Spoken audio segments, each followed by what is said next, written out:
Hello, I'm Brian with glutenfreehomebrewing.com. Today we're going to finish setting up the Monster Mill's MM-2Pro gluten-free edition mill. First we need to remove the hopper.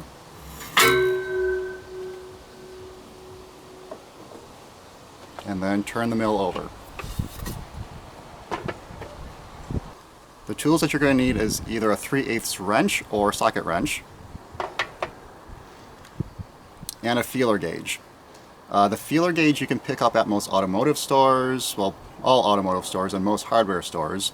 They come in different amount of blades, so you can have more or fewer blades that allow you to get to the gap setting you want. They're typically heavily coated in oil because these are used primarily for gapping spark plugs, and we probably don't want too much of that oil getting onto our rollers. On either side of the roller, and I'll just place this here, is this bolt that you're going to use the wrench on. You're going to loosen that up on both sides.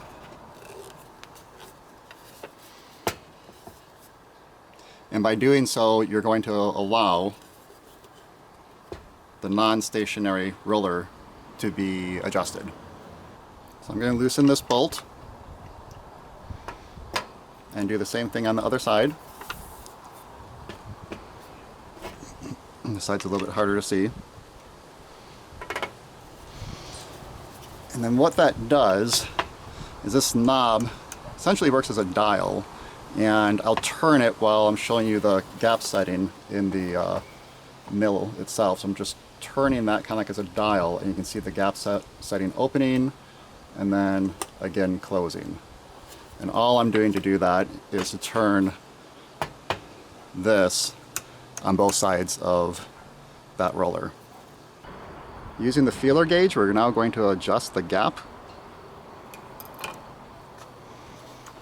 We had already loosened this bolt, and we're going to use this knob on both sides to adjust the roller. So rolling the knob back and forward, you can see the gap opening and closing. Using the feeler gauge, you're going to want to adjust from both sides until you're satisfied with the gap. Continuing to adjust until it doesn't restrict the feeler gauge from passing through. And then finger tightening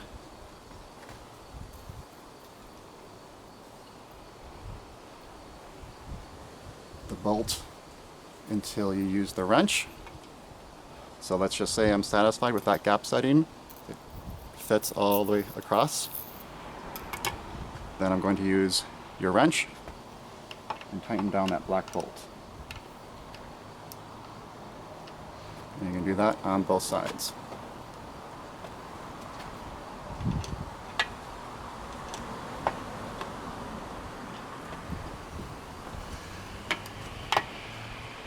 Recheck. Passes through on both sides. It might even be a little bit too loose, and that's okay. If you're not satisfied with the gap setting, just make those same adjustments again. Thing I want to cover before we move on to the next section, and that's this shaft.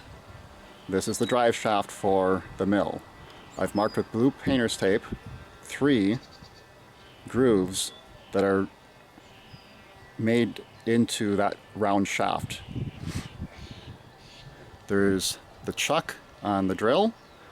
There are 3 jaws, they're actually called jaws, that you can adjust, open or close, that it's designed to connect onto those grooves.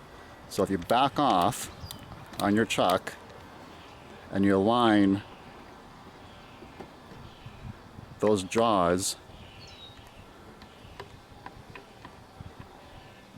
then the drill will slide on. If I move the drill in either way, it's going to move the shaft, but it's not going to spin freely on that shaft because it's in those grooves.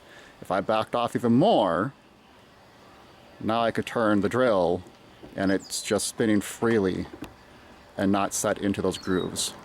So those grooves are designed so that you can make contact with those 3 jaws and not damage, warp, wear down that shaft and cause any damage to the mill. All right, now that we have the mill gap setting set, let's start milling some malt. Again, I'm Brian with glutenfreehomebrewing.com. I'll see you in the next episode.